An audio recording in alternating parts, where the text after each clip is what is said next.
So now that the ground rules are set, once again, I request you to ensure that you are on mute. I'll start by giving a brief introduction of Sangat Network and what we do. We are not an organization, we are a network of organizations and individuals spread across South Asia, and we work towards building a gender-just society. Our work is mainly around feminist capacity building and campaigning. Our focus is on building a South Asian feminist solidarity and finding ways to strengthen that. Our offices in Delhi are housed by Jagori. We also have offices in Kathmandu and Dhaka. They are housed by Teva and Nijirakori respectively. If you want to reach us there, you can drop in again in our chat box and we'll put you in touch with our coordinators there. So that's a little bit about our network. Today, the panel that we are going forward with is the first in a two-panel series, which will focus on the impact that the COVID-19 crisis is having and will have and has had on women and their human rights in South Asia. This particular panel will focus on the rights of farmers and women workers in the informal sector, as well as those from the indigenous communities. We have 4 amazing panelists and 1 amazing moderator joining us from India, Pakistan, and Bangladesh. They are all Sangat core group members, and we're very grateful that they have made out time to do this for us.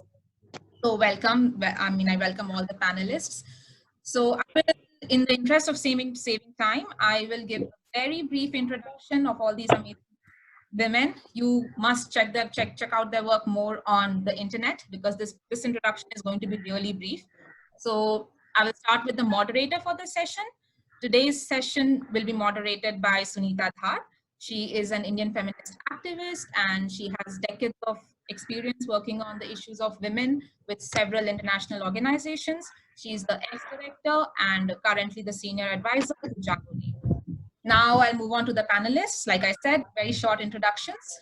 Our first speaker will be Khushi Kabir from Bangladesh. She is the founder, she's a feminist social activist. She's the founder of Nijirakori, one of the largest NGOs in Bangladesh. And they work on bridging the gap between the issues of the marginalized and policy making at the national level. Our second speaker will be Azra Sayeed. She's a political activist from Pakistan. She runs Roots for Equity, which is a Karachi-based organization that works with small and landless farmers. Our third speaker will be Rukmini Rao, from another feminist activist from India, and she runs and has founded Gramya Resource Center for Women in Hyderabad. They work with grassroots communities, especially with a focus on strengthening women's rights. Our fourth and final speaker is Muktasree Chakma, and lovingly known as Sathi. She is the founder of Spark, Supporting People and Rebuilding Communities, which works with the indigenous communities of Chittagong Hill Tracts in Bangladesh. So that's our list of amazing speakers. And before I hand this session over to Suneeta Dhar, who will take this forward as the moderator, I will once again read the ground rules. Please ensure you are on mute. Please ensure that your video is off. Please leave questions in the chat box. Please leave nice, friendly comments in the chat box. And that's that. Adhar, I invite you now to please take this forward. Yeah. Thank you, Meenal. What a wonderful way to start. And welcome everybody that has joined us on this webinar. Welcome to our wonderful panelists. And many thanks to Meenal and Diti, who have worked very closely on putting this webinar together with me. Meenal, I just have a process question. Seema Samar from Afghanistan is asking to join in. If you could just support her. Thank you. Yes, I will do that. What we are trying to do in this webinar is really listen to what's happening on the ground in South Asia. We know that the South Asia region only occupies approximately 3% of the world's land area, and the region is home to 24% of the world's population, nearly 1.9 billion, which makes it a highly densely populated place on Earth. However, current statistics indicate that only 2.8% of the total number of cases in the world is in this region, largely in India, followed by Afghanistan, and there's hardly any in the other countries. We also know that the COVID-19 is not just a public health crisis, it's a multidimensional one. The interconnected economic, social, and political crisis is becoming clearly evident to us, and the most marginalized communities are being hit the hardest, with women and children amongst them. We also know what this pandemic has done. It has exposed the deep fault lines in society. It has highlighted the structural nature of inequalities, with the absence of adequate support for care services, health services, essential services, right to work. Everything has suddenly come to an end in this period of time. We know that patriarchal and gendered norms of unpaid care work have also risen, as has domestic violence and other forms of violence across the world.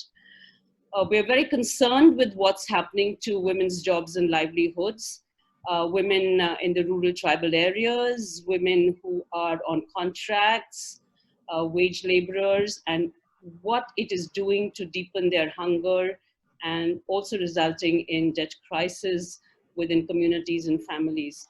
And many questions have been raised by feminist economists, amongst them being how the current system of the neoliberal capitalism has failed to deliver people's needs, and how privatization has resulted in a collapse of services for the ordinary everyday citizen in many of our countries. So we need to hear as to what is happening on the ground. We know that our world has been broken up into a binary. There are these COVID services, and the non-COVID services have completely been relegated to the background. And we would need to know what's happening in the midst of this humanitarian crisis. Like in India, we have seen scores of migrant workers and their families wanting to go to their home, which is what the government wants. It wants everyone to stay at home. And yet it is not invested enough to ensure that these migrant workers, communities of workers, reach their home with no transport and other facilities available to them. In our conversation today, what we're going to do is hear from our speakers. We'll do 3 rounds of questions, and then we will hear from them, and then we will also follow all the questions that are coming into the chat box, and we'll weave them into our conversation. We're really looking at a feminist analysis. My first question to our speakers, and our speakers will be Khushi, starts with Khushi, then to Azra, Rukmini, and Sathi. I'd like to hear from you what is happening on the ground to the lives of diverse women. What's happening to their lives and livelihoods in the informal agricultural sector, garment industry, and so on? And what are some of the grave challenges that they are facing? I would like to invite Khushi now to speak about what's happening in Bangladesh. Khushi, would you like to unmute? Khushi, are you there? There I am. Thank you very much. And it's a pleasure being here. I'll go leave all the formalities and just wait. Can everyone hear me? Yeah. So basically, the situation here is very much like what you've described, Suneeta. As you know that we have about 2.5 million women who are working in the garment industries. And then we have a large percentage of women in the rural areas who are in the informal sector, who are working and whose economic work is not being counted at all. So I just want to start saying that when the coronavirus hit us, Bangladesh government was late in calling for a shutdown, which they called a holiday. So on the 25th of March, they announced a 10-day shutdown, and they called it a holiday, and all the workers went home. Then on the 4th, they ordered the stampede. 24th, there was a stampede going home. 5th, 4th of April, again, there was a stampede coming. So that whole rationale for social distancing, or everything went haywire. The garment workers came back only to be told that the factories won't be opening. The BGMEA, that is the Bangladesh Garment Manufacturing Exporters Association, was an extremely influential body, have been playing this game. And like in February, workers did not get their overtime. March, no wages, even for the days they worked. So they're here in the cities with no work whatsoever. Other informal sector workers in the cities who are domestic workers who come in the morning, work and go back. Traders, people who sell flowers, bangles, other things on the streets. Sweepers, municipal sweepers, everybody. I mean, there's a whole range of occupation that people are involved in, especially women. And they've all, there's no work for them whatsoever. A large group that everybody's talking about now, not everybody, those who are more concerned, the more, are the sex workers, the transgender, which is locally called the hijras. They all have no means of earning an income. So people are trying to give immediate relief, which is not the solution. The immediate relief is only for a 10-day food or 15-day food. We do not know how long the corona thing will be going on. The government is, I'll talk about later what the government is planning, and I think that's also very dangerous. But the fact is that along with lack of income, which means lack of being able to access all the basic needs, food included, schools being closed, there is also healthcare that is not being made available to them. Hospitals are afraid to take in patients, and where there are COVID patients, they're not taking any other patients. So healthcare is being affected, and it's just everywhere there is a total falling out. We are finding out more and more. We work in the rural areas, in the agriculture sector also. During the agriculture season, Bangladesh is lucky that it has an agriculture season in most of its areas, not in all of its areas, for throughout the year, 3 crops a year, and in between other vegetable crops, etc. So there's always some kind of work available for a certain number of people. The wages have suddenly gone down. Where it used to be 400 taka, they're getting 300 or 275 taka now. Where it's to be 300 taka, they're getting less than 200 taka now. So it just shows that the whole, even in areas where they can find employment, the wages are much lower. And when they're selling their produce is being sold for much. I know that Azra will talk about it later, but I'm just saying that in the informal sector, the traders, everybody else, everybody is really affected very severely. And I think the major issues are that those who can take a role and should be taking a role are not taking the kind of role because we've been very good at handling natural disasters, floods and cyclones and other natural calamities. But this is something that is it's unknown to us, and one is only reacting on a very sporadic basis, but there's no long-term, mid-term plan of how everyone together should be working in looking at how, analyzing, finding out how long this could last, what could the impact be, and how it should be. At the current moment, all the garment industries are being asked to be kept open because we don't want to lose our orders. And so wages are still not yet being paid to a lot of workers, and domestic workers also everywhere. I think I'll just leave it there just to say that amongst many communities across, when we talk about intersectionalities, I think something like the coronavirus or the corona pandemic brings out the intersectionalities even much more strongly and makes us realize how fragile the conditions are, and how, how we, all of us together, including our governments who have to take the major role, they are totally unable and incapable of dealing with this. Thank you. Thank you, Khushi, for reminding us on what fragile grounds we're living in and how years of development has not made much of a difference to the lives of the most marginalized. I'd like to go to Azra. Azra, if you can tell us what's happening in the area of agriculture and to women farmers and others in Pakistan. Thank you. Thank you, Suneeta, very much.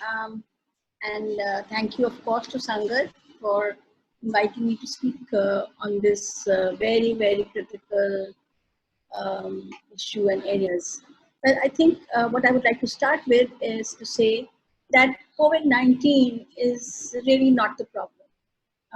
The problem has been capitalism, which has led us to this point. Since the fall of the Soviet Union, there has been a great policy shift and a huge push to accept capitalism as the only answer to human development. Well, and to all our concerns, to our activism, to our debunking of capitalism, none of it was accepted, and we have come to a point where now we know very well that this system cannot give us livelihood, number one. It cannot give us the most basic needs that we have, and the absence of a public health system is very much thank you capitalism, and lastly climate change. So we can see that we are living in a society which is bereft of any humanity at this point. And in a way, COVID-19 has just made that point very, very, strongly is not a word. It's such a gigantic happening in the world, this pandemic. But the pandemic is not really, to me, I don't think it is the pandemic which is the problem. It is the breaking down of all our welfare structures that we are totally helpless. Coming to, and why do I say this, especially with respect to agriculture? It's been almost 60 years that we have been forced to adopt green revolution systems where we are dependent on hybrid seeds. The seeds cannot grow without chemical inputs, and the inputs create a lot of disease, and then we throw a lot of pesticide out into the land, onto our foods, onto our waters. And today the immune systems of human beings are so weak, and that is, I think, the crux of the problem. We don't have healthy food to eat in the first place, and then what the atmosphere we are living in is so highly polluted. With respect to agriculture, what else has the Green Revolution done? It has created massive landlessness and for the rural people to migrate to cities. So this, and then within the agriculture boundaries, extreme push to grow sugarcane and cash crops. Now, all of this together in the context of COVID-19 has played havoc with agriculture workers. Because there's not much time, let me concentrate for the moment on two areas. One is landless women. Landless women is not only capitalism, of course, it's also feudalism, and it is also patriarchy, which has forcefully stopped women from having land. And so landless women are actually only dependent on wheat, on going and harvesting other people's land. And wheat for Pakistan is a critical staple diet. This is right now the wheat harvesting season. It started late March and it's progressing right up to the northern areas of Pakistan. And right now wheat is being harvested in Haripur, Khyber Pakhtunkhwa, which is on the upper edge of our map. Now, what has happened with COVID-19 is that most women, normally, typically, it is women who harvest wheat. They want to harvest wheat because they will store whatever they harvest, they get paid in kind, and they store that wheat for their household security for the rest of the year. When under COVID-19, even though there is relaxation on these quarantine and social distancing issues with respect to rural economies, women are also not going because they are very afraid. Also, there is extreme transport issues. So they're only harvesting in the area just around them, and they're not going to the farther areas where they are able to get more wheat. So what will happen if there is going to be less wheat at home? The men have gone to harvest, and we all know that if something gets into the hands of men, it does not necessarily mean that the income from that will come back to the family. Maybe some part of it will come back, and the rest will go into the men's pockets. So that is one problem, and it means that there's going to be a long-term problematic issue of food security for the rural households, especially the landless households. The second point I want to emphasize with respect to sugarcane and cash crops is that there's not enough land for growing fodder. Women really across Pakistan, women are the owners of livestock. They look after livestock like it's their children, and it is something which is a bank balance for them. If there is a disaster, if there is a tragedy in the family, if there is a death, they will sell the livestock. And so it is there, as I said, it's a bank. With so much cash crop growing, there is not enough fodder. A peculiarity with milk is that livestock is kept for milk also, producing milk. Now, the rate of milk in the market with COVID-19 has gone sharply down. In the very first week, it went to almost zero. They stopped buying, and then in the next week, they came back. The milkmen came back and started buying, but they were only paying rupees 30 per liter, whereas before COVID-19, the going rate was 50 rupees or 60 rupees, depending on the measure content. Now, what are the corporations doing? They are buying milk at rupees 30 because they can store. They have these chillers. They have these huge containers where they can keep the milk. But the small farmers, of course, cannot keep the milk. The small milk vendors cannot keep the milk. So we can see that the corporations are making a lot of money in even such dire times. And for women, number one, they lease land. A lot of women who keep livestock as a means of income lease land so that they can grow fodder. Now, with the prices of milk having gone down, they still have to pay the lease. Where will they pay the lease from? And they have to buy fodder now.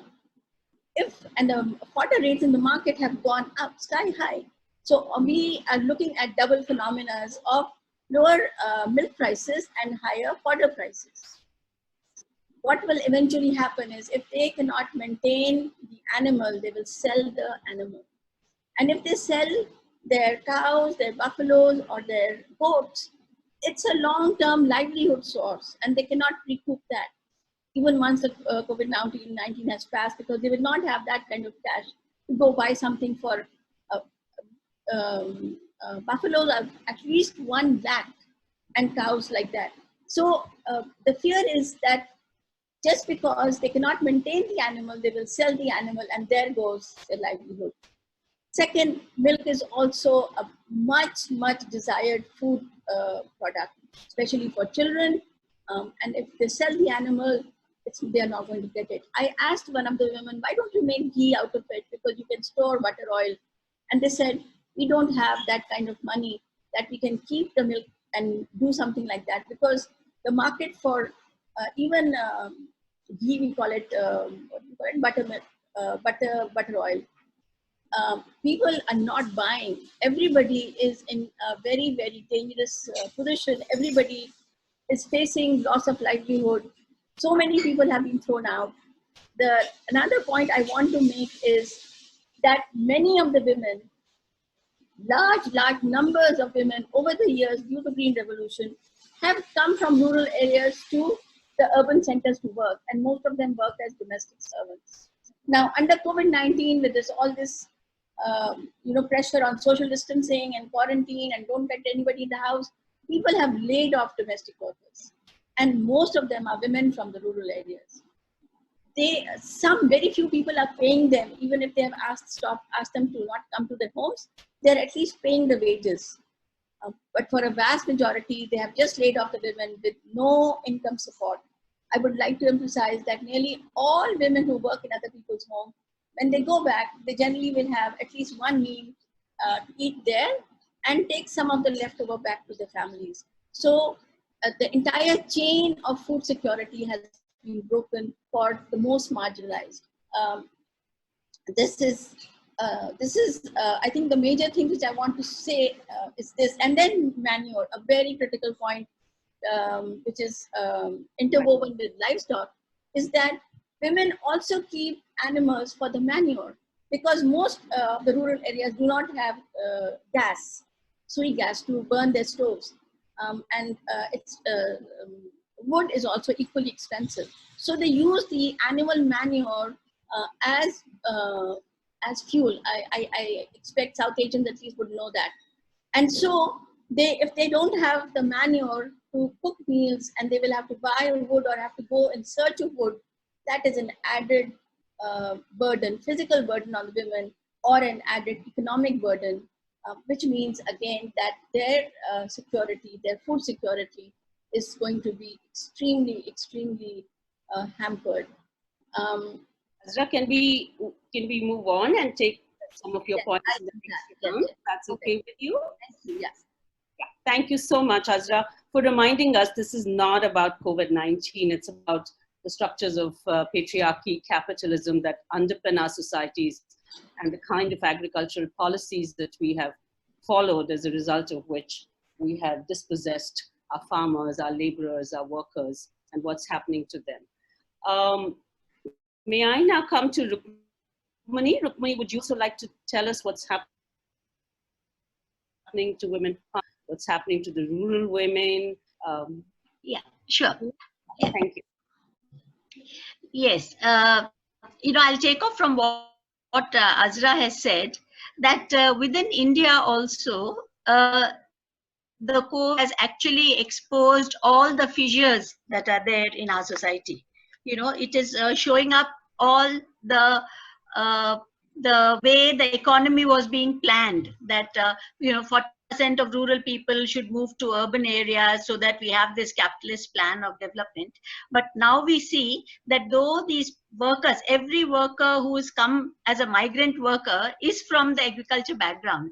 And of them, when we normally speak, we don't see the men. But when you've seen the visuals, when people were walking back 20, 30, 2,000 kilometers, it was very clear. There have been cases where women, while they were walking, started labor pains and had to be taken to hospital. The baby was born by the roadside. So in this particular situation, we find that the impacts on women are much worse than what we expect on men. It's terrible for both of them, but women are facing that additional problem. We've also read reports about women who are actually agricultural labor walking back, being raped when they were in a quarantine center. We are, of course, aware of all the domestic violence that is going on among women who are staying at home too. And in India, they are not even able to reach us. In other countries, there's a big hype about how the violence has grown. But I can tell you in Telangana, for example, instead of 30 women normally coming with problems, we've had 3 or 4 coming for a whole month. And that's not because violence has disappeared. That's because they are not able to reach us in this situation. Now, there is loss of work for rural women because of the shutdown. Though the government has now opened the economy for agriculture, we found that in April only 7% of women and men had started work in the NREGS program, which is a special program to generate employment. Now, more recently, some of the work has started. But as activists, we are saying that agriculture women and men also face the problem of COVID-19. We have been demanding that they should be given wages now and they could work later. Because as the government is doing now, 17,000 crores have been allocated to start up the economy. We are saying start up the rural economy, because we are shoring up industries, and we find that the wages have increased by hardly 5 rupees, which doesn't even take care of the cost of living, which has gone up in the past year. So women have lost work because of having to migrate, and normally they would take back some money, you know, a few thousand rupees to tide them over. Now they have nothing. They're going back hungry, they're walking, they are going to be ill and tired and exhausted. And then we find that the whole scheme of this whole notion that you go to the city and come back a richer person and that will stimulate the economy is absolutely not working. As I mentioned, the kind of right to live with dignity has been completely compromised in this case, because in rural areas we are finding that not only the women don't have work, the other services, for example, schools used to run and they would provide midday meal, except for one state as Kerala, where midday meals are being given, taken home and provided to the children. That has been lost completely, whole of March, whole of April.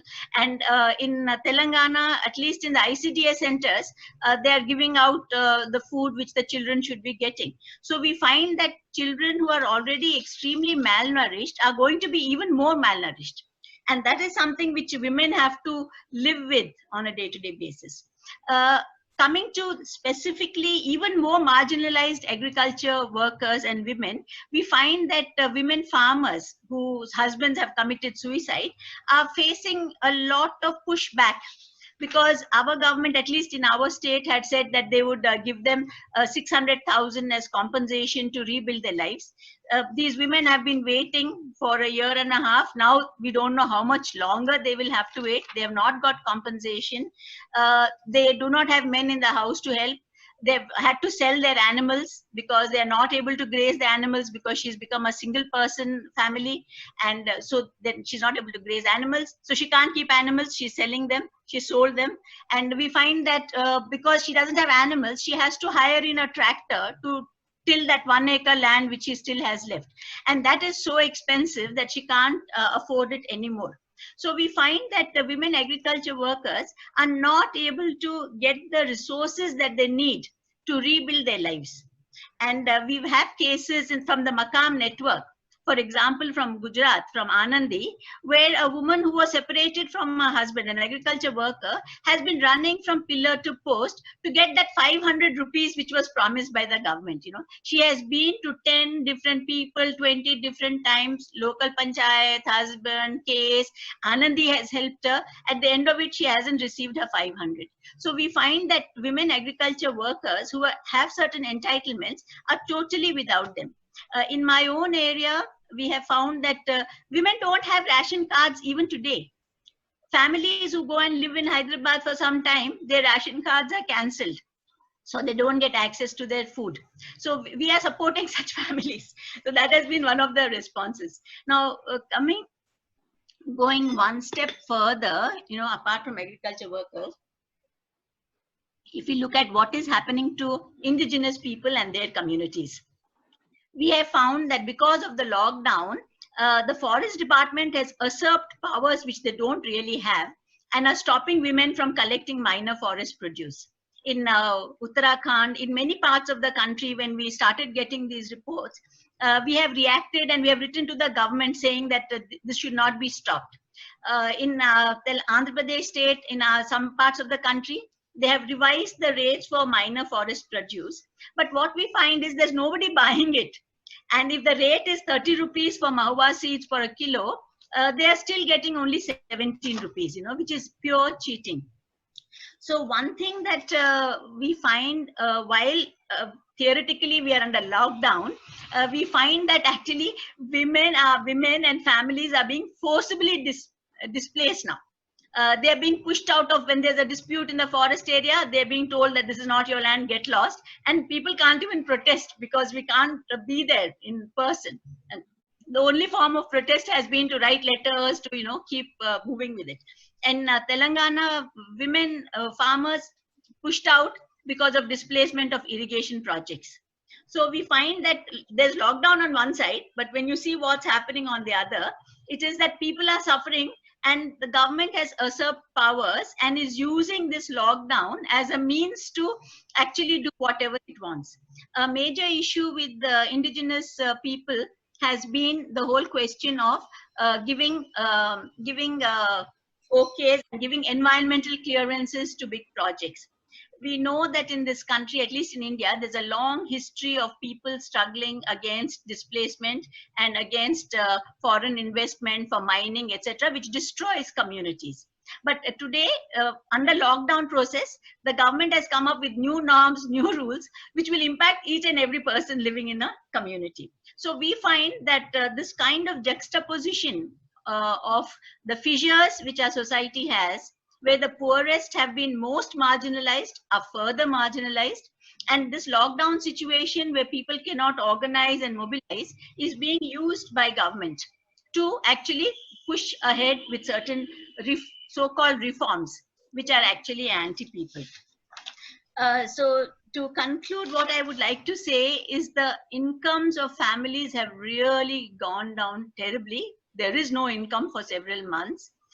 Small groups and NGOs, of course, the government has been trying to reach out and distribute food grains, but there's a huge section of people who don't have ration cards. So activists, we have been all demanding that people should get their PDS ration, that's a minimum food support, without ration cards also. So we find that we are fighting on one hand, asking, it's not just an immediate response of providing food aid, it's a question of continuing to interact and work with government, lobby and advocate with government, so that people's human rights are not impacted. And when I say people's human rights, I would like to say the bottom line, it's the women who are most impacted, and we have to really work to rebuild people's life. Last point is that many of the agriculture workers also live by doing a little bit of fisheries, a small shop or something. Totally all these livelihoods are destroyed, you know, millions of livelihoods, small businesses are completely destroyed. So women don't have the means to restart because they don't have that 5,000 rupees to restart their business. So this is something which we need to think about in the long term.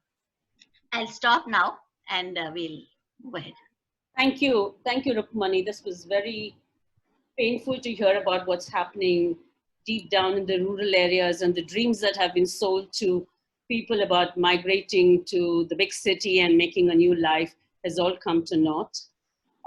There are many questions and issues that are coming up in our chat box, and I'd encourage the panelists to read them, so in the second round, they can incorporate them into their responses. I'd like to now invite Sathi from Bangladesh to tell us what's happening to the livelihoods of human rights of the indigenous communities. Sathi? Yes, I'm here.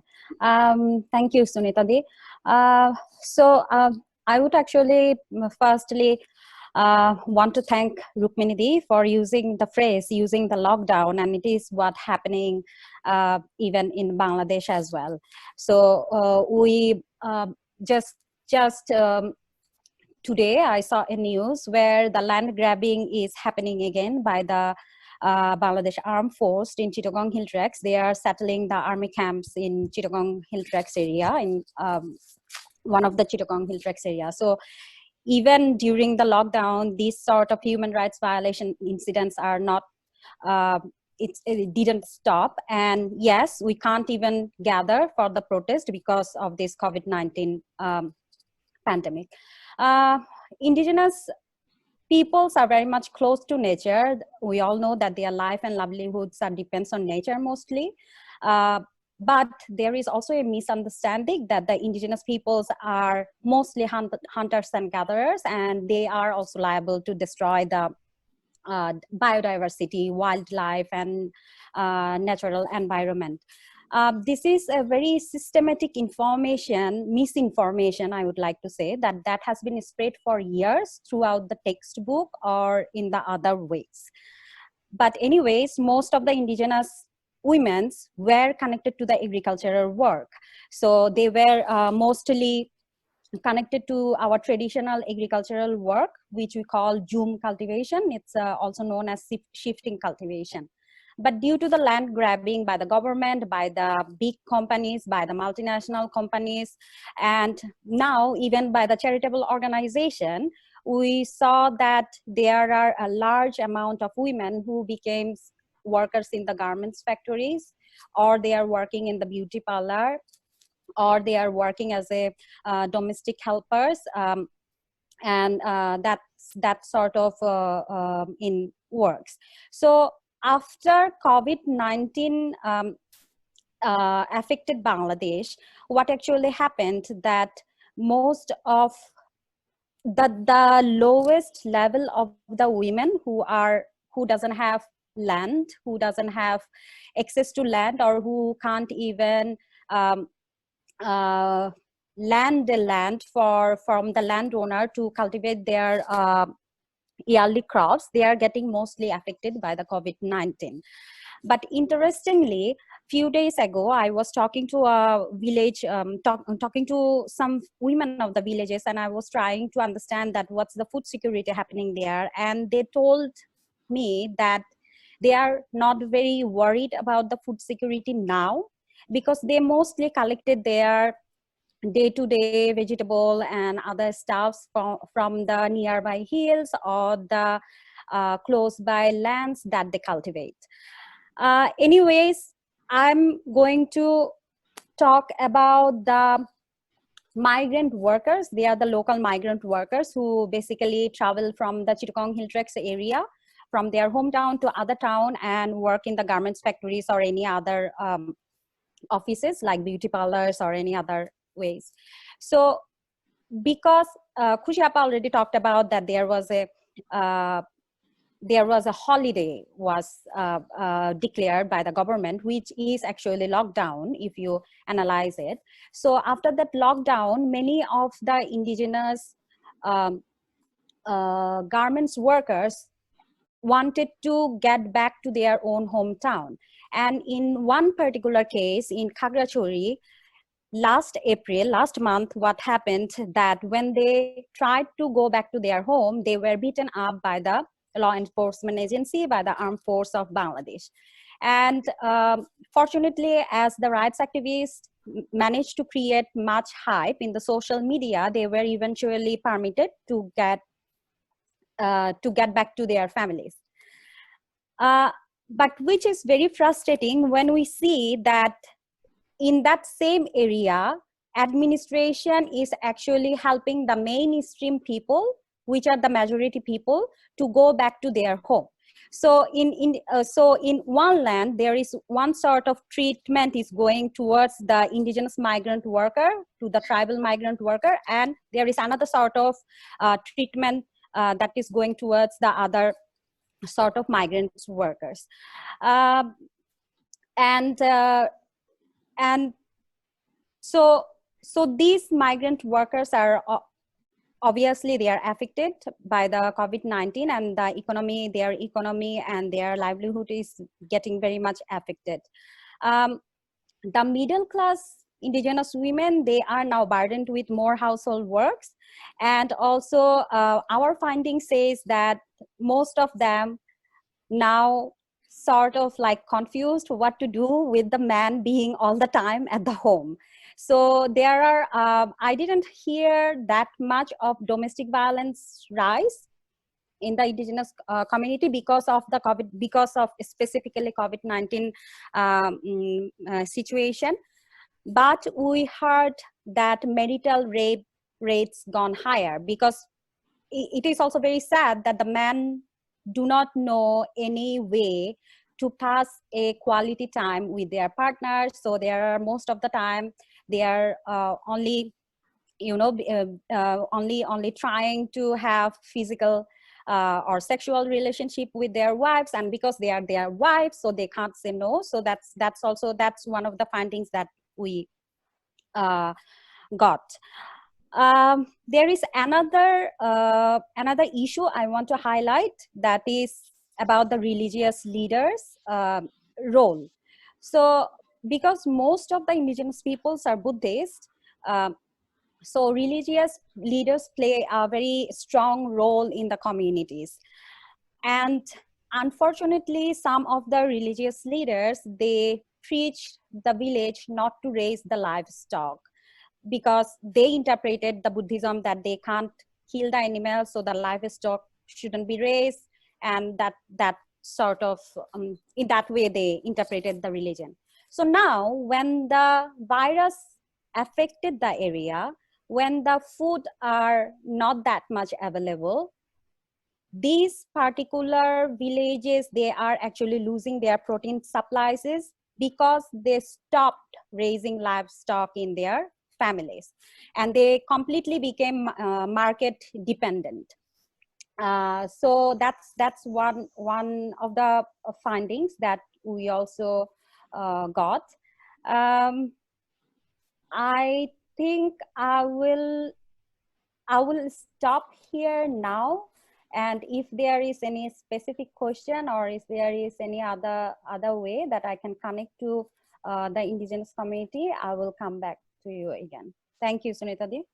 Thank you, Sathi, for telling us what's happening to indigenous women out there, and also highlighting the issue of marital rape, because you're quite right. There's a lot of talk about domestic violence. And even in India, Jaguri has been doing a lot of work, and women's groups have been doing a lot of work, but we do not really have access to data. The lockdown hasn't enabled many of the organizations, including the state organizations, to ensure that it becomes part of the essential services and that women get counseling, redress, legal and other support, and some efforts are being made towards that. We're looking at the questions in the chat box, and what I might like to take in the second round is, therefore, how has the government responded? Has it really taken into account women's needs? Has it really taken into account what's happening to the most marginalized? Have the advisories that have been issued in India, apparently 500 advisories have been issued. Do we have a gender and a social analysis of how it's addressing women? Do we know what budgets are being allocated? Because life has got disrupted completely, as we've heard from all the speakers. So can you speak more to what is civil society doing? What are governments doing? You know, speak to that. And I would like to now invite Khushi, if you would like to respond to this, please. Definitely, and thank you. When I ended, I was talking about how the government had not been responding in the way it should. Let me expand it a little further. The way they have been talking about the lockdown / holiday, leaving it very open, the way they have not been ensuring in many areas that people are actually not gathering together. Now, like they've opened, this is the month of Ramzan. So they have opened the mosques now. First, that said that the mosques will be closed except for, you know, a very small number of people who could enter the mosques. Now, because of Ramzan and the night prayers after iftar, so they've opened up the mosques now. They're wanting to open up, they've opened up the shopping malls now. Except some of the major shopping malls have on their own said that they would not take the responsibility of opening up. We don't know what the reason was, but this is the owners of the larger shopping malls, and New Market, which is a historic shopping center. But the fact that they're opening up everything, they're opening up shopping malls, they're opening up mosques, all of these at the time of the COVID-19, we don't have enough testing kits in place. The government says there are, but we don't see that the number of people who ask for tests and the number of people who do receive, who are able to get their tests done, there's a huge disparity. And I'll just give a small example that in one of the areas in Savar, I think there were about 50 people who were tested, though there were over hundreds who wanted to get tested. Of the 50 people who were tested, 8 were found positive, of which 7 were garment workers who were women. So it just shows that there is no system of trying to support them, even in the medical, giving them medical care. So it's just isolation, total quarantine and isolation. And very often in many of these centers where they're taken, says, you've been taken 10 days ago, you're supposed to stay 14 days to see whether you are still positive or negative. And within 8 or 9 days, they'll bring in 3-4 new positive patients. So the people in those centers are totally unaware of whether they'll be quarantined for another 14 days, or whether it will be the earlier 14, and have these new people brought in viruses that they didn't have before. So there are all these kinds of, there's a really lack of any kind of cohesion in the plans. There's no, as I said before, people asked, some questions were asked about the budgeting. Regarding the budgeting, we are supposed to be giving our budget next month in June, because the financial year is from July to June. And we don't know what budget is going to be prepared. There are efforts of trying and give some relief and some work to people in the rural areas, but we don't see any of it happening in the ground. I think that even like we've been talking about violence and rise in domestic violence.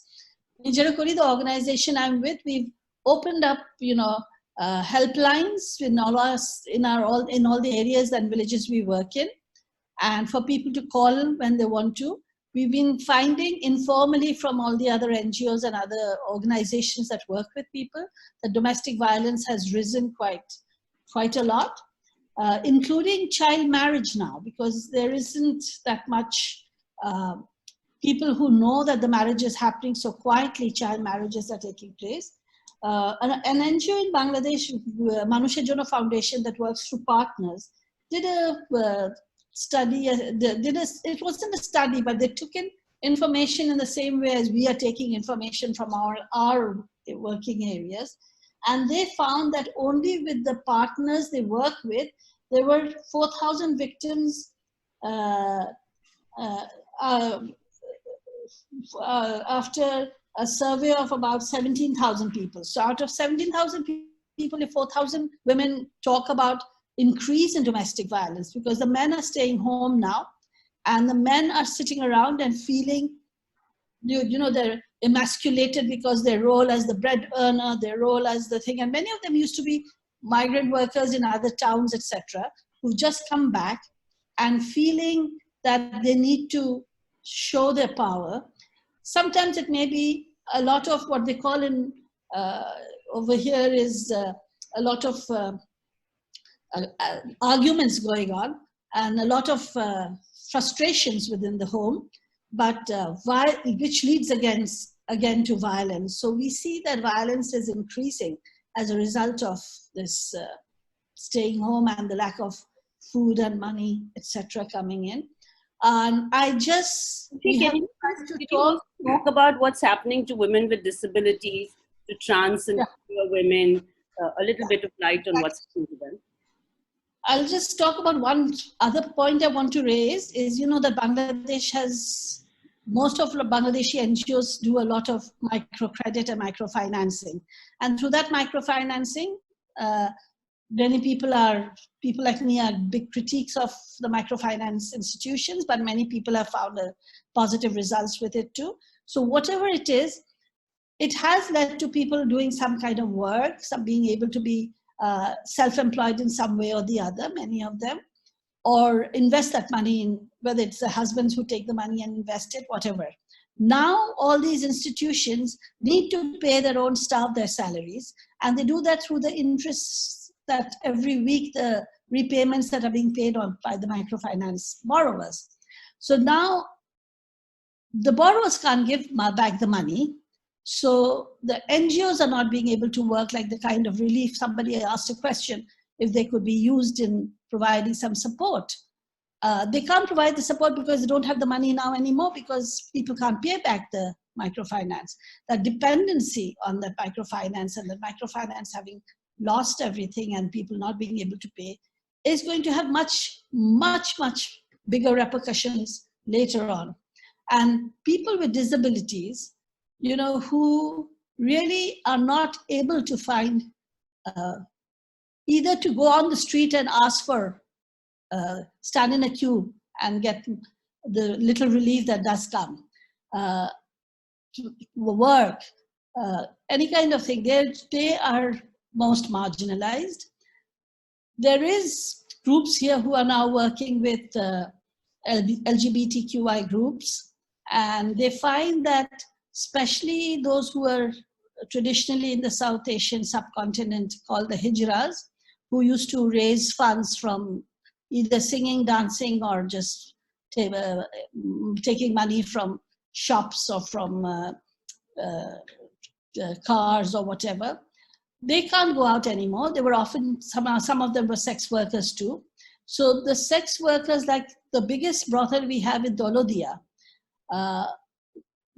even the madams, the ones who used to run, or the pimps, have run away and trying to find jobs and trying to find somewhere else where they can fund money.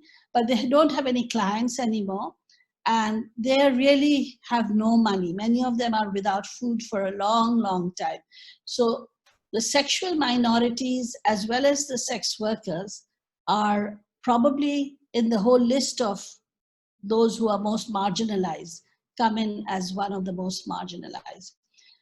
I think, as I said, and we are all talking about it, this whole system that created this kind of society, which has now, the old feudal system has gone, a capitalist mode of production has come in. Even the agriculture farm people who produce, most of them rent in land rather than, or lease in land rather than own their land.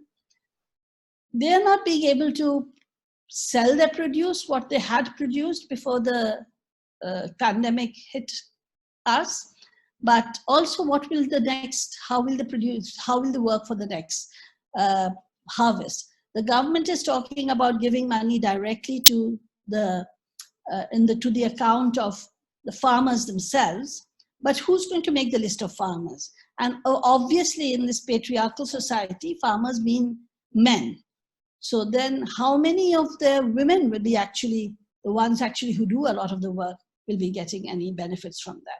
So these questions that we keep going round and round, it is that apart from the health issue, as you mentioned, this whole pandemic has created a total breakdown of the systems that existed and showed very blatantly the inability of the existing current system, whether it's the government or whether it's the corporates who run the government or who control the government, being able to have anything in mind in saving people. What is worrying for us in Bangladesh, and I just mentioned, is this discussion going on to open everything up, which means that it's like the vaccinators. Like if you get it, you get it. If you die, you die. If you don't, you don't. People die in car, road accidents, bus accidents, transport accidents, anyway. So we can't live without doing anything. So let's just open it up. This is, you know, like a horrific situation and a worrying situation that we're all going through. And this is something that we need to be very concerned with. Thank you, Khushi. Thank you, Khushi. I mean, we're seeing how people have fallen off the map, so to speak, how they've fallen off the policies of any kind of social safety net. I'd like to go to Azra now. Azra, can you tell us what's happening? What's happening to the commons? What's happening to the government policies? Are they really reaching out to the most marginalized? What's happening to the trans and queer communities? I know they already live in silent spaces. So if you could throw some light on that, Azra. Not so much what's happening, but what is the response to them? That's where we are going to be here right now. Thank you. What struck me most was that this whole question of democracy and these, because now that we are a decentralized nation, so-called, the federal government is saying something else and the provincial governments are saying something else. and especially if they are from two different parties. So like Imran Khan's party is in the federal government, and People's Party is very much active in Sindh, where I come from. And it is such a mess. I mean, it's like children fighting, literally. It is such a dire situation. And these two governments are really at loggerheads with each other, constant bickering. So the federal will announce something in terms of policy, and the Sindh government will do something entirely different. And it seems that people have literally fallen into the chasm of this infights. From very first day, Pakistan government is so neck high, drowned in debt. So they said, we cannot really help the poor. The federal government very clearly said it immediately, that if we do a lockdown, how do we feed the people? We cannot feed the people. Then they announced rupees 12,000. Can you imagine rupees 12,000 as aid, which is nothing. And then they said everything was being done through mobiles. The entire country is being reached through these messages on mobiles. And then how do women get it? Women, of course, are not going to get it very easily. And if it is cash, in any case, the money will go into the men's hands. And that has been historically so. It happens all the time. And the problem has been that if one woman gets a message that your name has come, please collect your money, the entire village will also go with her thinking, maybe they will give it to us as well. So there are huge lines, there's so much disruption in how they are giving out these cash disbursements, and to a very, very small percentage of the nation. They say we want to, we will give it to registered workers. Well, we all know very well that our workers are not registered. The biggest number of people are working in the informal sector. How will you reach them? So the daily wage workers are not being reached at all. I would say that, you know, if this had to happen, we are very glad that this happened in these months, because number one, wheat is being harvested, which means at least some amount of food will go into people's houses. So that is one thing. And then because it is Ramadan and Muslims give a lot of money out in Ramzan as part of, we call it zakat. So that is where it is coming from the people to the people. Every neighborhood I have talked to, visited, and across the country, because we are part of a very large network of farmers, the news is that people are being helped by the people, not by the government. So that is one emphasis I want to make. In terms of the masjids, it's a mess. The Sindh government has said we will not open the mosques, but many mosques are open and people are going to the mosque, and infection can spread from there. I also really would like to emphasize the other points when people talked about men being at home. You know, not only men, also children. So we have huge families, as you know. So 7, 8, 10, 12 people. If there are two brothers living together, easily 20 people in a household. And the women have not only the men who are really terrible when they are at home, they also have the children to look after. So it is increasing. We just got a report yesterday that domestic violence has increased sharply. That is very, very true. So the response actually from the government has been very, very sporadic. It has not been very well covered.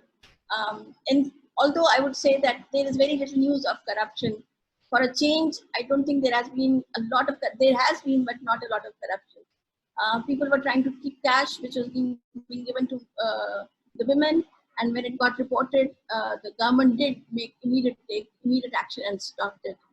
So all of that is there. What we have been doing is we have been doing these seminars, webinars. We cannot actually leave this city at all. Nobody can leave any city and move. So what we have been doing is doing these webinars, but raising consciousness that there is a food scarcity. And I would urge all of us to pay attention to this. We are saying there is going to be a food scarcity in the next season, and people should really, really store food, grow only food crops.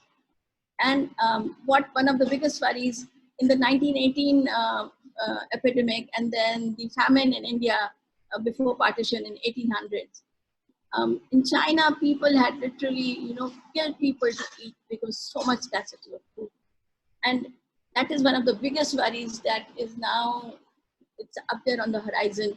If there is food scarcity, because we have privatized our food go downs, and so we do not have enough food stored to help out the people if there is a scarcity of crops. You know that there has been a huge locust attack last year, and again in parts of Pakistan, the locust attack is happening even right now. And that means that whatever whatever crop is on the ground is going to get destroyed. So what we have done is to raise this alarm over and over again, that do not sell whatever wheat you harvest. Keep your vegetables, grow vegetables, put up kitchen gardens immediately. And I actually urge all of us who are listening here to do that. Even in urban households, start growing your own. Because next year, if this thing continues, there is bound to be a very big backlash, and we need to make sure. I think and in campaign perspectives, it's very critical to ask for seeds. Next year, the government must make sure that adequate seed is there. Otherwise, many farmers may end up eating this seed that they save for the next year's harvest. They may end up eating that seed. And if that happens, God forbid. So that's a very critical message. And we, as a network, have been emphasizing that. We've been emphasizing kitchen gardens. And as a long term, really what will save us is agroecology. And so we are asking for food sovereignty. We asked for food sovereignty for the past 20 years. And now is the time to hammer that point. If women had land, we would not have been so in such a dire mess. If our public systems had been really public, access to medicines, access to whatever care would have been there. Our country as a whole is suffering from malnutrition. And by grace of God or whoever is looking after us, we know that in Asia and South Asia, infection has not spread the way it has in the northern countries, because we have the largest number of malnourished women and children in South Asia, whether it is Bangladesh, India, Pakistan, or any of our countries. Malnourishment is very high. So I think the campaigns need to address food sovereignty, self-sufficiency of the government, and I don't know, Khushi talked about microfinance, but I hope they don't use microfinance as an answer.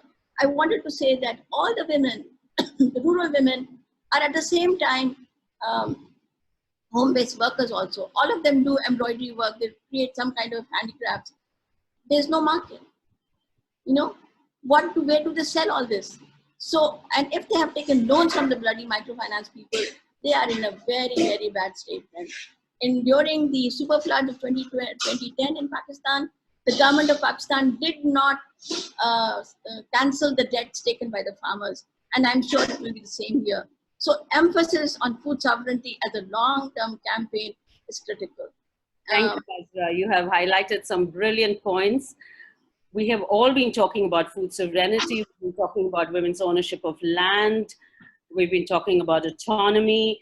And I think the vision forward is for us to really reimagine how the new world is going to look like. May I now go to Rukmini? Rukmini, maybe you can highlight some of the other positive possibilities also. Women are also agents of change. What is happening? What are you seeing on the ground in terms of the response? What I see on the ground, Suneeta, from many programs being run in different parts of the country, is a possibility to imagine an alternative. Because if I think of the Deccan Development Society, there the women have stayed back, they have not migrated, they have been growing their own food, like Azra mentioned. And today they have actually contributed 20,000 kilos of grain to be used, minor products to be used by the community. They are supplying food to the community themselves. And there are such examples in different parts of the country. Now, one other problem I want to bring into the discussion is the ecological issues that are facing us at this time. In Uttarakhand, I just received pictures. When the crop is ready for harvesting, it has rained and there is snow on the ground. So, farmers are completely destroyed and very upset about the whole thing. So when we are thinking about alternatives, we really have to look at ecological integrity and resilience of the communities. And this is demonstrated in projects in, at least in India, across the board, whether it's in the hills, whether it's in the plains, or whether it's in Kerala. What we are looking at is where the communities are trying to even resist takeovers by big companies, etc. Communities are looking at social well-being and justice. Wherever they have managed to work to reduce hierarchies, where they have managed to get away from caste discrimination, we find that women have started organizing themselves. They are growing organic food or maybe in other forms, but they are sharing what they have.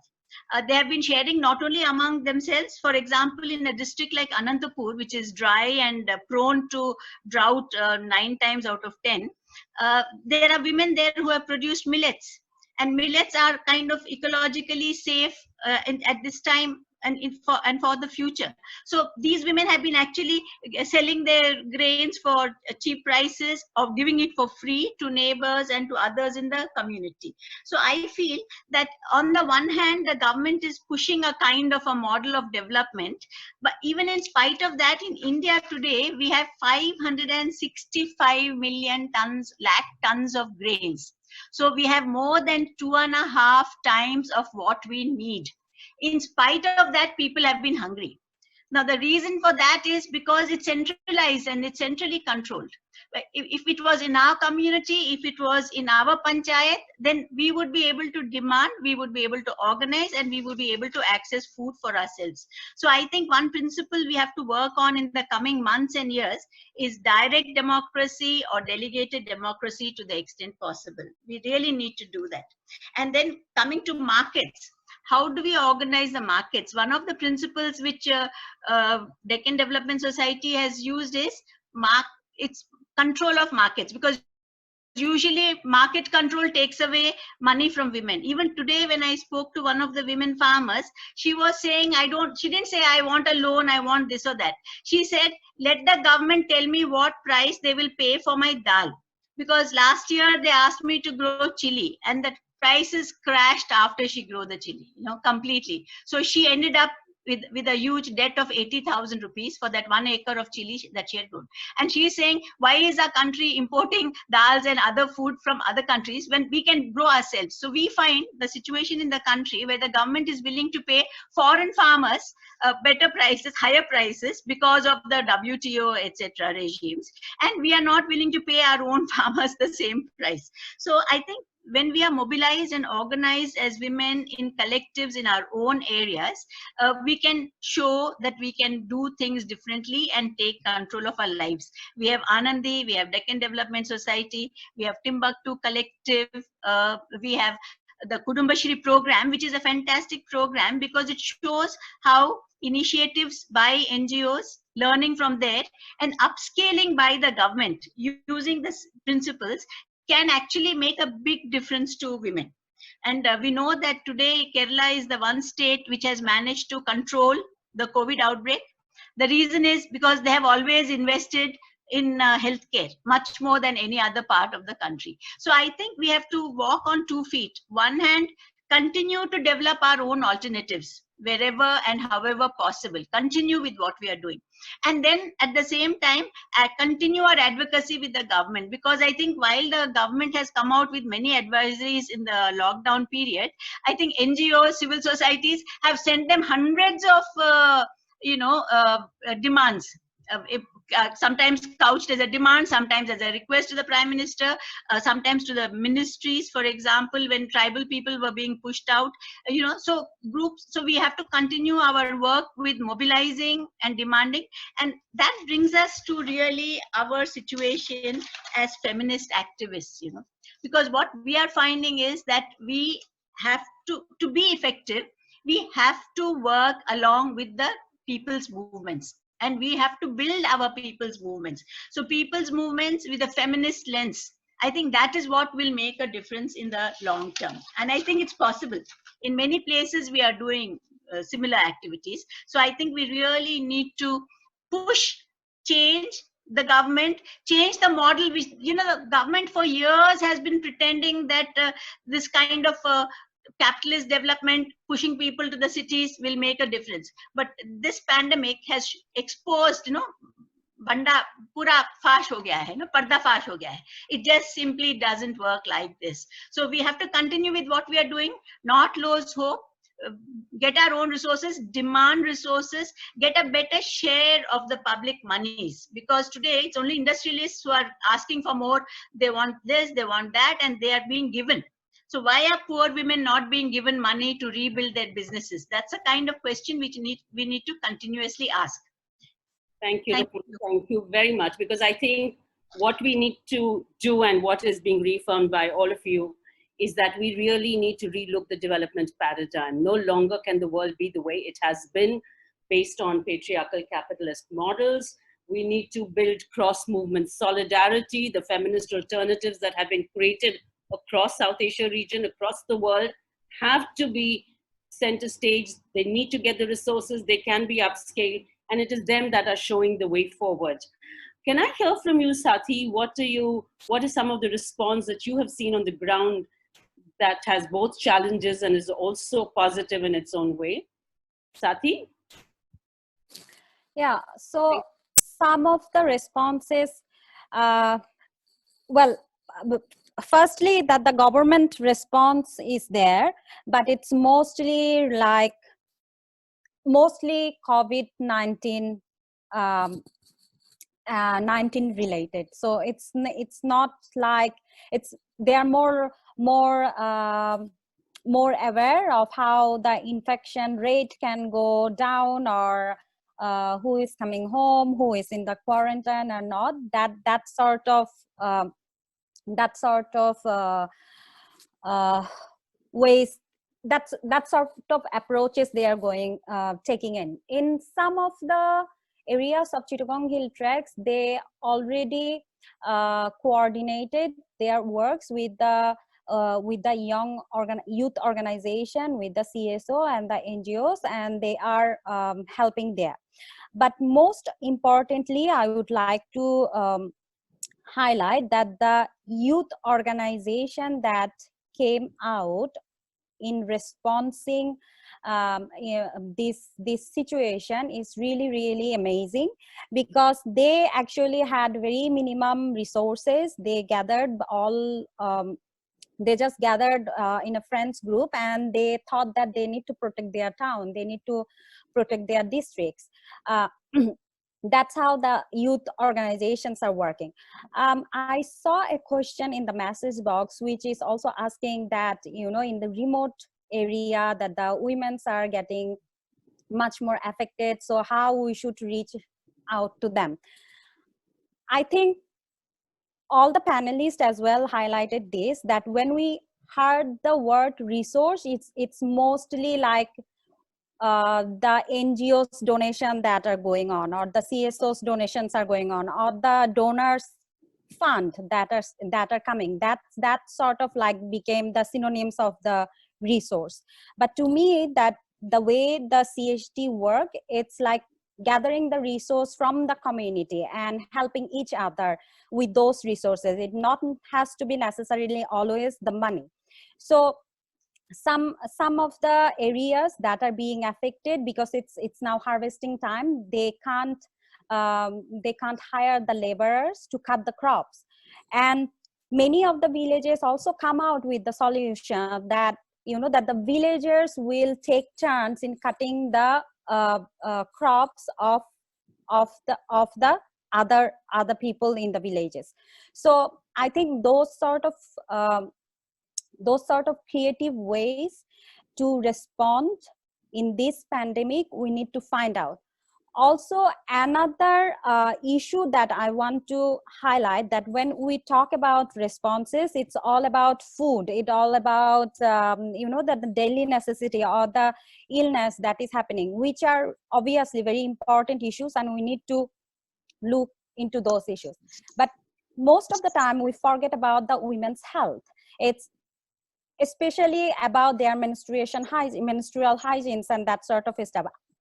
For now, didn't see any response in CHD, which is specifically thinking about the menstrual needs of the women and the girls that are living in that area. So that is maybe one thing that we can also think about.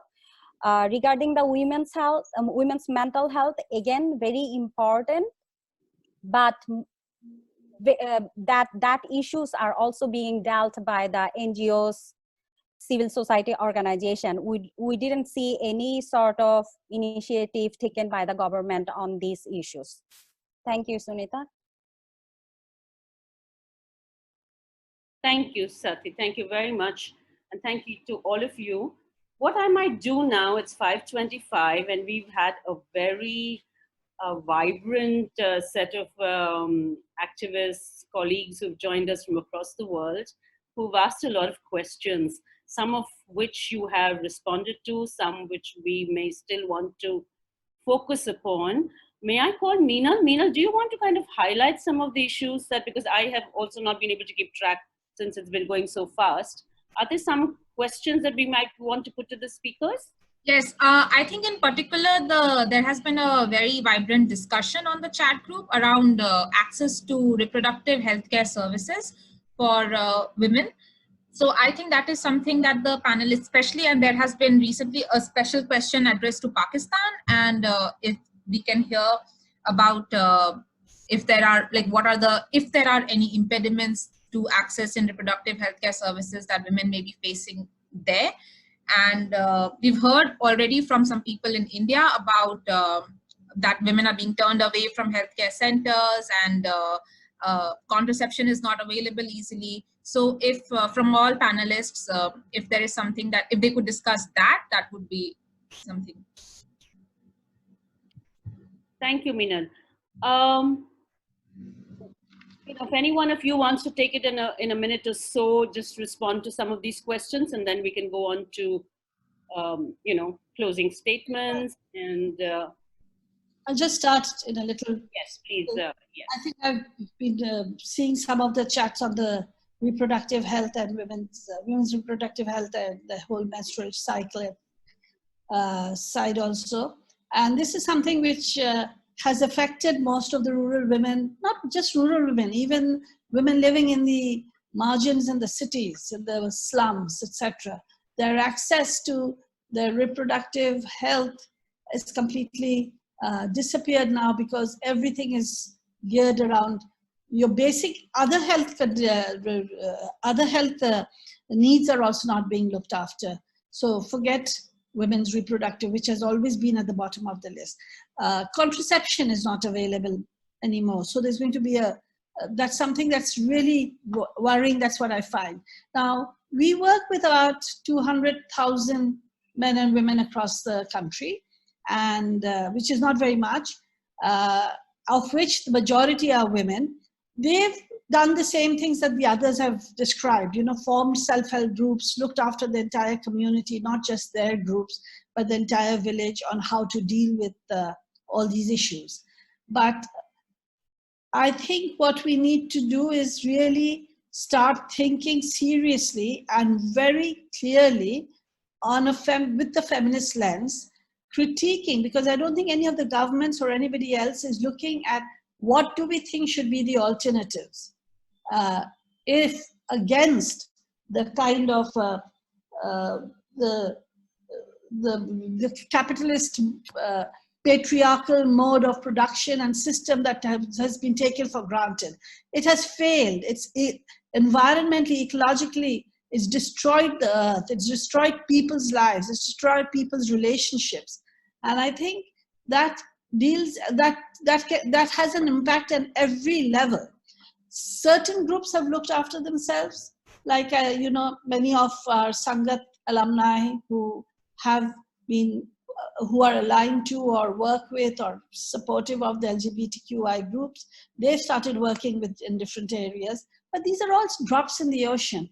How do we work to make our governments much more responsive? How do we work to get globally the entire global systems to start rethinking? Because I fear, from what I'm hearing and reading, that once this is over, There will be remnants still left, but we will go back to a worse situation than before, and a much more patriarchal, much more hierarchical, and much more destructive situation than before.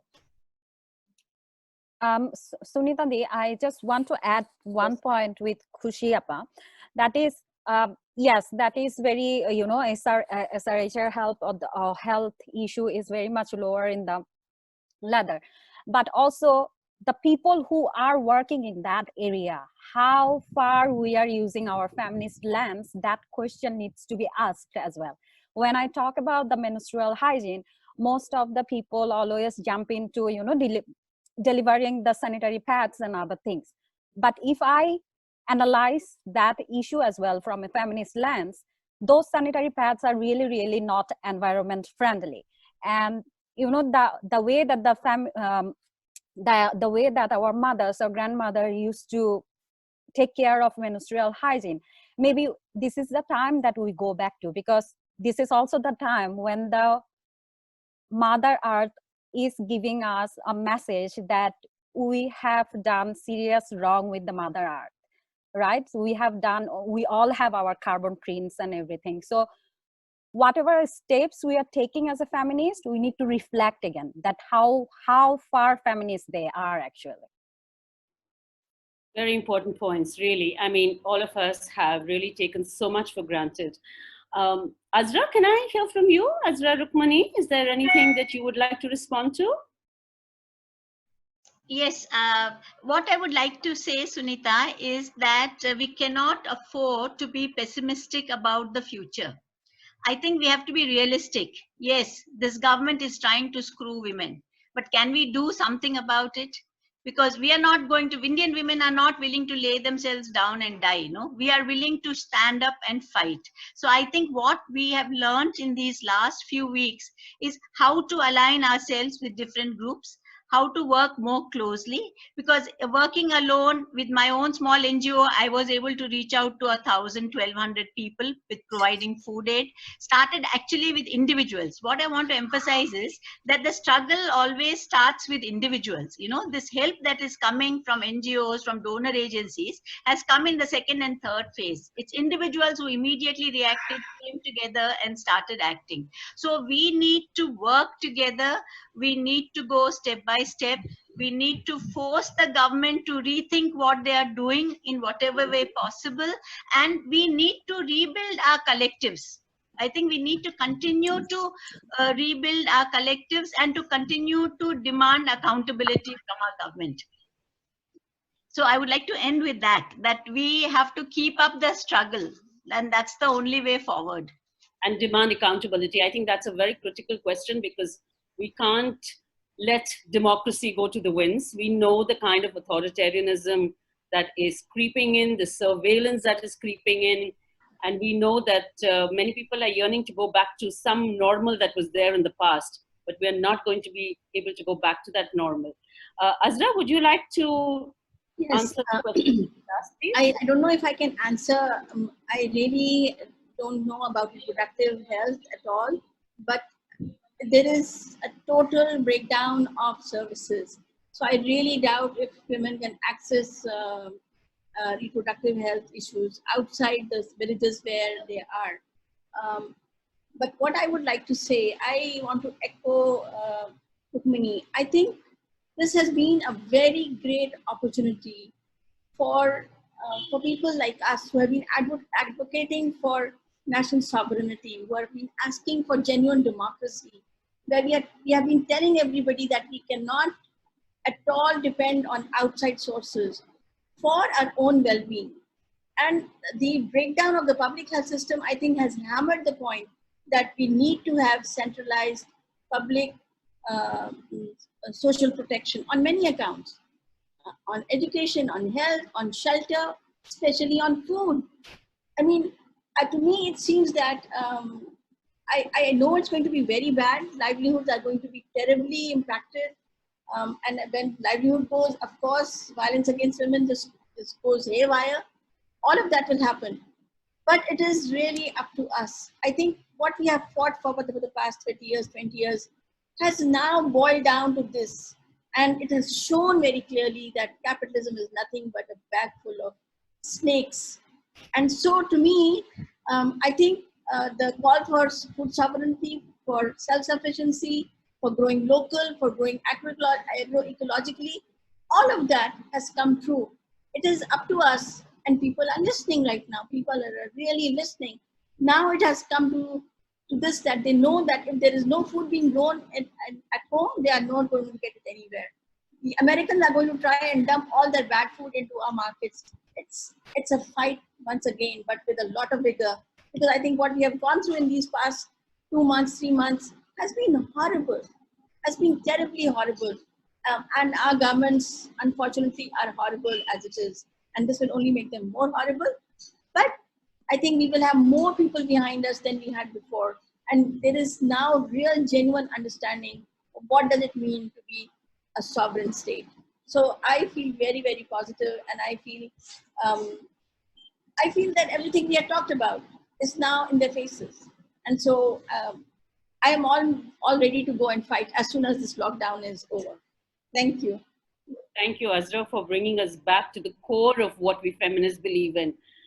Participatory democracy, listening to the voices of women from the ground, engaging, being inclusive, and understanding that realities are actually based on the diversity of lives of many, and there is no one kind of way to address this. We have another 10 minutes. Do we have any more questions or issues?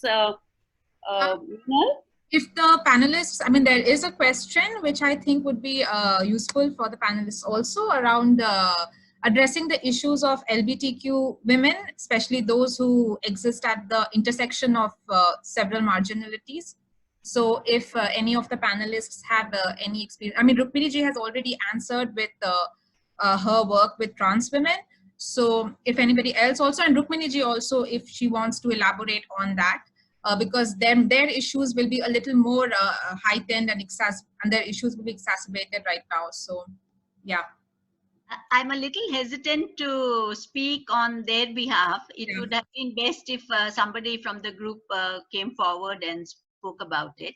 But what I want to say is, earlier we used to look at women as wo bichari, poor thing. And now we should not do that with transgender women or transgender people. They have agency, they are fighting, they are also organizing. And I think fortunately they have come more into the public limelight now. So I think we need to build alliances with them. And that's how we are working, build alliances wherever possible. And the groups themselves are accessing resources and are helping others who are not so educated or who are not in such a good position. So transgender people also are across the class and caste arena. So I think the thing to do is to build alliances and work together with them. And I think it's possible, and let's make it happen more and more. Thank you, Rukmini. I think that that's well said, and I think I take the point that in future we should do a panel with very wide and varied voices from the ground across the sexual and gender identities, because I think that the kind of policies, at least at the level of India, that are in place are very questionable. And the trans and queer groups have challenged these policies. And I think there's a lot of work to be done in the policy space. We do know that even for domestic workers, we do not have a domestic workers national policy or a law. We have not ratified the ILO conventions. So there is a lot also of work that we need to do in the policy space, keeping in mind the vision of a feminist world.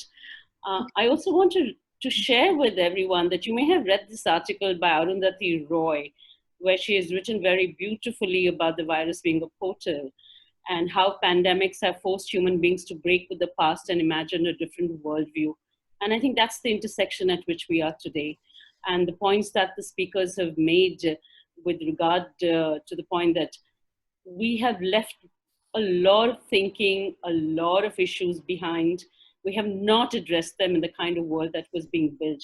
So we need a far more equitable world. We need a far more humane, gentle world, a caring world, which takes along all of them, that did not matter till now. And so in that light, I'd ask for some closing comments from each speaker for a minute each, and then we can wind up the webinar for this evening. Thank you. If I can say, Suneeta, I just feel if we want a more gentle world and a better world, I think we have to be the change we want to see. It's a cliche, but I think ultimately it's the way we are, it's the way we work together with others, it's the way we try to break down hierarchies that will make a difference. And I think very often we women in the field are running around and doing all the work, and we need to do more intellectual work. That's for myself, I'm speaking now. I think there's a need to do more work in terms of building alternative visions. We have started doing that, but we need to continue on that path and build the feminist vision of alternatives. Thank you. Absolutely, Rukmini. Thank you for those words. The way forward has to be based on democracy, genuine democracy, where the decision making has to be in the hands of the people and women especially. You know, if women were planning the agriculture sector, they would have gone for food first. That is their priority. And we see that happening all the time. So to me, the biggest lesson is that a society has to be run by the majority who are there. And the majority are the masses, not the bloody 1% who have done this, and they're still trying to grab everything that is available, and our governments are happily giving it to them. I just wanted to end one point. I heard that the Israelis were sending back contaminated Palestinians. They were using that as a weapon. So when you say it's going to be worse, I think that is very true. It is going to be worse because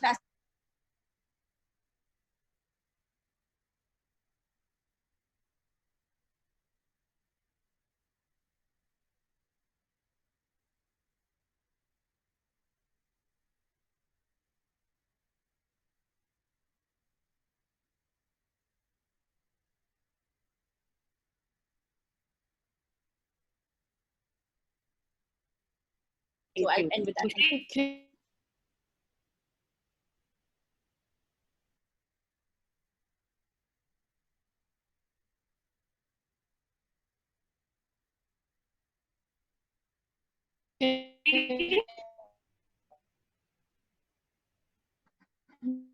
Our voices, grassroots thing. All of my colleagues live in the villages themselves, and the kind of rapport we built up, and the kind of strength we are getting, and the kind of responses I'm seeing that are coming on this on the screen.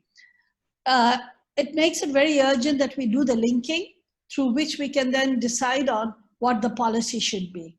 I think our feminist vision of the world that we're looking for has to be made much more stronger, louder, and much wider in every way. So yeah, I think this was a good session. And thank you everybody who has been on this thing listening. And I'm sure they'll listen to it later on when on Facebook or wherever. Sathi, your closing comment? Yeah, so my biggest takeaway from this pandemic is, you know, how we work in our own life. I mean, we say a lot, but how much we practice in our own life, it's a question, and it's a reflection that we all have to do. And also, we the feminists, when we talk about hierarchy and fighting against the patriarchy, we also constantly reflect on that, whether we are practicing any hierarchy in our feminist circle or not. That is one of the biggest takeaway from today's discussion as well. And yeah, the development in our South Asia was just a show off. So let's work together for the real development that will actually benefit us. and everyone, and women will no longer be the collateral damages or the the front line people who will get the biggest hit. So let's work for that. Thank you all, and thank you, Sangat. Thank you, thank you. I think that while we know how difficult the realities are, we also know how much strength we derive from our struggles, from our movements, from the work that we have done, and the need to continue to invest into it, to intellectualize, as Rukmini said, to deepen democracy, to deepen our feminist solidarity, and to build a more equitable world. We do know that we have to collectivize this feminist power. And we also know that we have to advance women's human rights, because the rights that are being eroded are something that needs much deeper investigation. We know the kinds of cases that are being attended to by our feminist lawyers in each of our countries. We also know the freedoms that have been taken away from us. We also know the prejudice, the discrimination, the communalizing of the virus that has taken place, at least in the context of India. And the need for universalization of the food security, healthcare, social protection, housing, and everything else. So with this, I do want to tell you, I also want to tell you that there is a second panel that is planned on May 14th, that is really going to look at fundamental freedoms, human rights, and what's happening in each of our countries in South Asia. We will be sharing that with you, so do join in. But at the same time, I also do want to thank Kamla Basin, because at one level, Sangat's journey is so intertwined with the feminist solidarity, the spaces for young feminists across diverse identities to be part of it. I do want to thank Meenal and Diti for all the support they have given, and also how much I have learned from this network and from each one of you on the panel. And I do want to acknowledge that while many of you who have attended this webinar, we haven't seen your faces, and we know that you are not seen to us, but you're part of this journey. Your vibrancy, your contribution, your voice, your work matters deeply. And we do hope someday that we shall all meet on a new ground, taking forward our feminist vision. Till then, salute all of you and much energy to each one of us. Meenal? Thank you, Suneeta, for really wrapping this discussion up. And thank you to all our wonderful panelists, because this was a really useful session. And we can see from the comments that many people found it really informative and useful. So thank you again, each one of you. And thank you, Suneeta, for moderating this and for planning this so well. So I would just like to inform our listeners that we have another panel planned, just like Suneeta said, which will be more about women's rights and freedom and access to justice in these times. And that's planned for 14th February. And once again, the process will be the same. We will send out registration links, and so please keep an eye out. 14th May. On our Facebook, and we'll take it from there. And right now then, a recording of this session will be available. As I said before, you can write to us for it. Write to us at sangat.sangat@jagori.org, or follow us on Facebook, and you can see the whole video there. So can I request all the panelists to switch on their camera so we can take a picture? Okay then. Thank you. Yeah, Meenal and Diti, are you there? There's no light. I can't see the light in Azra and Sathi. I can't see you. It's all dark. Khushi, we need you. Yeah. Okay, friends. Thank you. Bye, everybody. Brilliant. Lovely, lovely. Thank you, dear friends. Okay. Appreciate deeply. How many did we have, Meena? How many signed in? 140. We had 230 participants at one point, and right now we have 140. Thank you. So I shall be closing this meeting now, and thank you once again, everybody, all the panelists and everybody who has attended this also. Thank you for your time. Thank you. Thank Bye. you. Bye-bye, everyone. See you. Bye. Bye. Lovely. Thank you.